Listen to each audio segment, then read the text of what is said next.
AEW Dynamite. Was going to say UFC. That's not the case.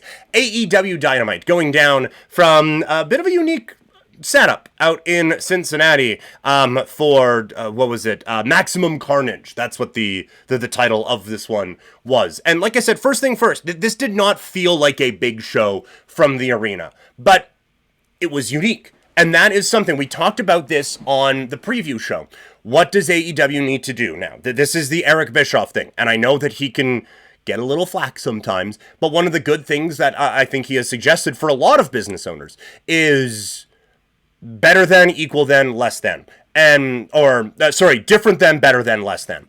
And different than is, what does this look like? Well, what does the feel of it? Well, WWE, highly produced. Netflix, big lights, all these different things, but it kind of, because of the pacing and everything, kind of took you out of the show. Well, this, all right, we can't compete with Netflix and the production of the WWE right now, so let's make it look different. And it certainly was that. The ramp going right up to the ring. The camera being in a spot where you see the announcers the whole time. It's those little things that just make it look a little bit different and make it feel like an alternative for AEW.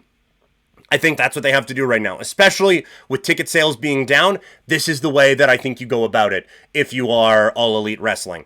They start off with Brian Cage against Kenny Omega, a strong TV match. This wasn't, no one's changing their match of the year rankings or anything like that, but it was a good match. It gets Kenny Omega on TV and kind of gets him rolling in this. It made Cage, I think, feel pretty strong, and it advanced the feud with the Callis family. Those are all the beats that it needed to hit, it hit. It was a good match. You make Cage feel big, which is one of the things we talked about. These guys need to feel like stars. And so it makes him feel like that going into this next little era here for AEW. They go to the New York Minute with Chris Jericho. It's getting more entertaining. It's still not great, though. The Jericho multiverse, whatever it's being called there.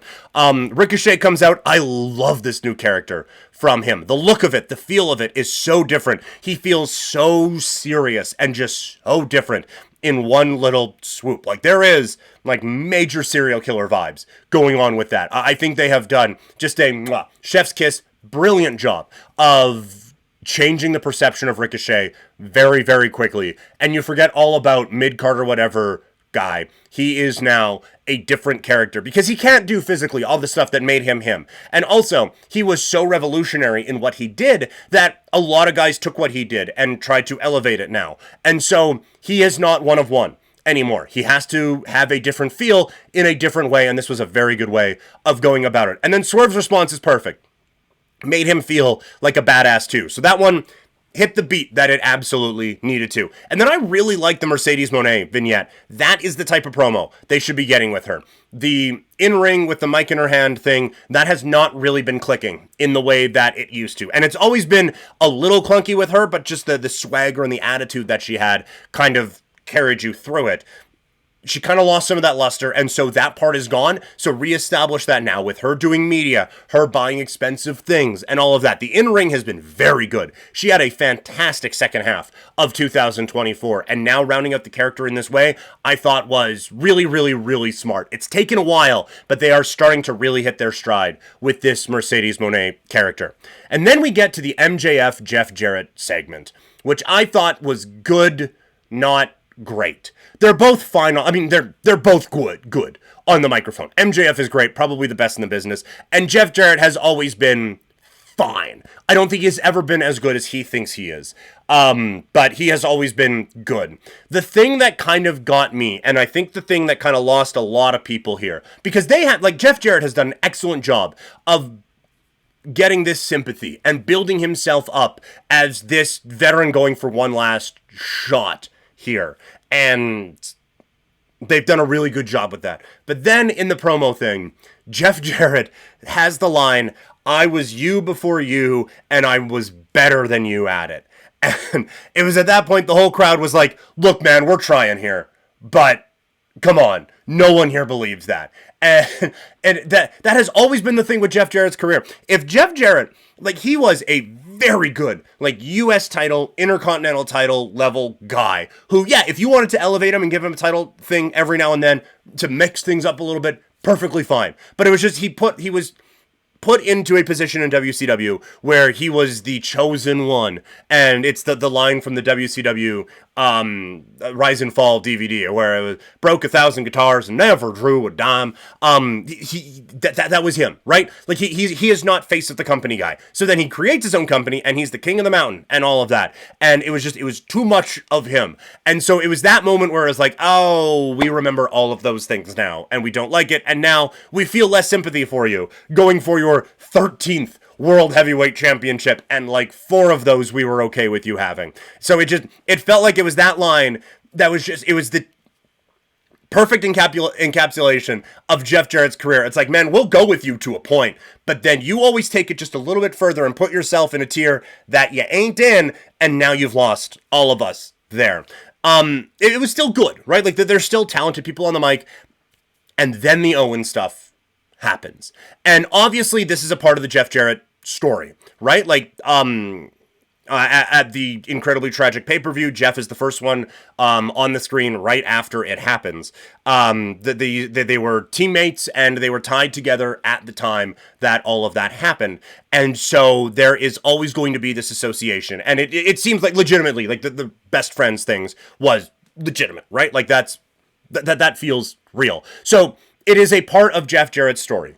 And it was a very big part of Jeff Jarrett having this kind of resurgence here in mid-2024 and building up to where they are now, where they're making a bit of a run with this guy, where he's cutting the promo and you have this sympathy for him as Owen is his best friend, and you have this tragedy happen, and now what better way to kind of tie everything together in him competing in the Owen Hart and winning this thing that is so closely associated with someone who he was so closely associated with. So it is a perfect tie, but it is a very fine balance that you have to walk. And I feel like AEW has kind of lost the benefit of the doubt, given how they handled Jay Briscoe with Jericho bringing him up constantly in the Mark Briscoe, Chris Jericho Ring of Honor title feud, and then Jericho winning it after all of that. And so I kind of feel like AEW probably needed to take about 6 months off from mentioning deceased people in their storylines. That, it bugged me.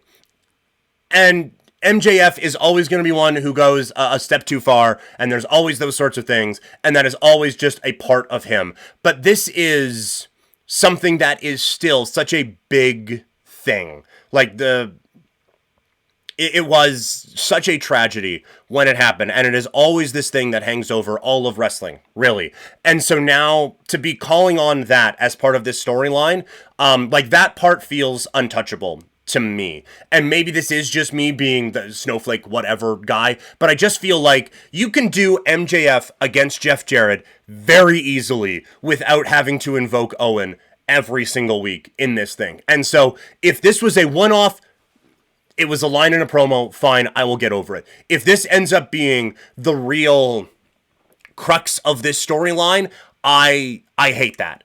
And so overall, like I said, I think it's an interesting feud. I do think they need to get away from the Owen stuff. That simply cannot be trivialized just for the sake of a storyline, just so that a heel who doesn't need to use that kind of stuff anyway can get a little bit more heel heat with the crowd in a feud with a legendary performer. Like, it doesn't need it, so you don't need to go there. And you've proven in the past you're kind of shitty at going there when you do. So I really hope that is not a thing that they continue to dive into.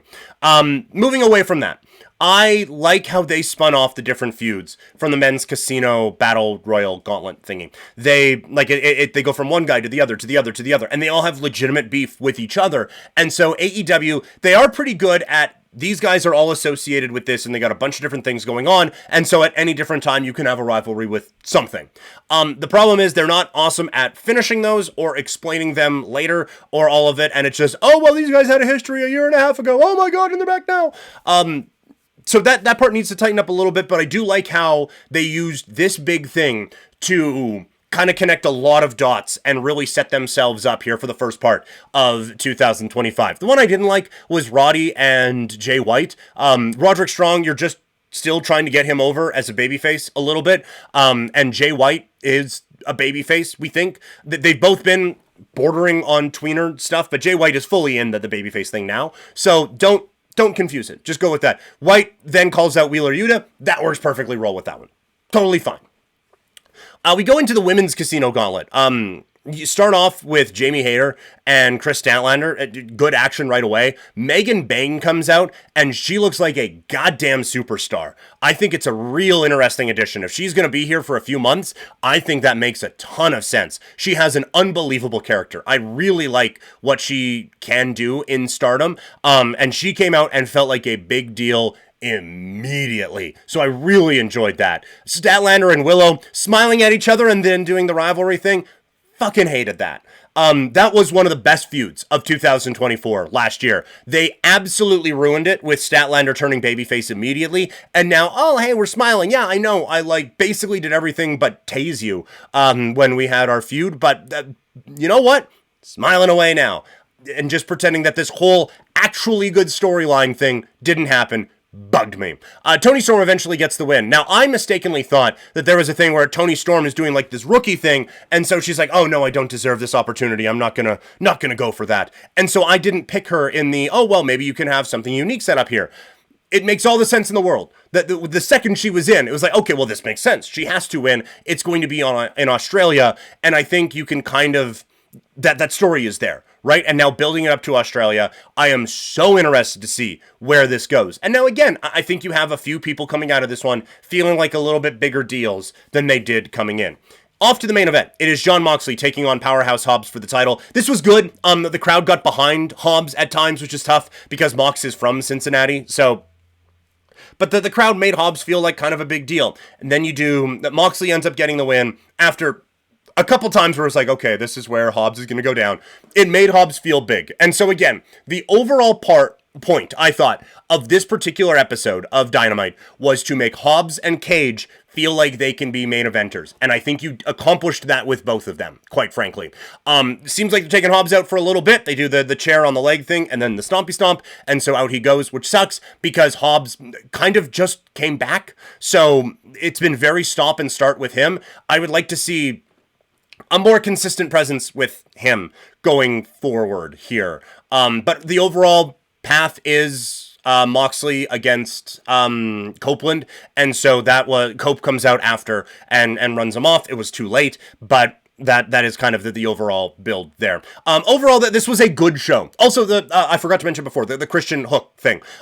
Good match, and then Samoa Joe comes out and kind of continues that feud. It was good. The one thing about AEW, we are getting in a few too many disqualification. This is a huge pay-per-view level match, and it's a disqualification. And now you gotta go to the pay-per-view to watch it. We're having Swerve against Ricochet coming up in a bit. That needs to be a clean finish, and then it motivates someone into a pay-per-view rematch. It's kind of a formula they've done before to varying degrees of success, but I'm getting a little tired of big match disqualification. When AEW started, that was supposed to be the thing that they got away from. And so the fact that they're kind of falling into that trap now really does suck. And is a little bit frustrating. But overall, I thought this was a good edition of Dynamite. And it shows, I think it shows that they're learning some of the lessons that they need to be learning as they continue to build up.